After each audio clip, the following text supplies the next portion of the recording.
Για να μαντέψω. Πρέπει να είσαι αδερφάρα. Φαίνεται τόσο πολύ.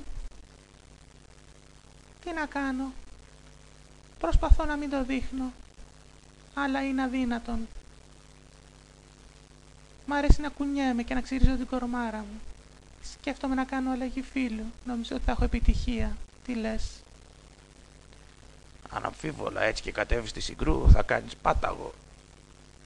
Νομίζω ότι γουστάρεις, Λεωνίδα, να με γαμίσεις. Νομίζω ότι θέλεις. Πες να με ξεσκίσεις. Πες την αλήθεια, παραδέξου το. Πες να με γαμίσεις. Και εσύ και οι υπόλοιποι 299. Καλύτερα να πεθάνω παρά να σε γαμίσω. Θα με γαμίσεις ή θα σε ευνοχήσω. Πω, τι πούστρα είσαι εσύ.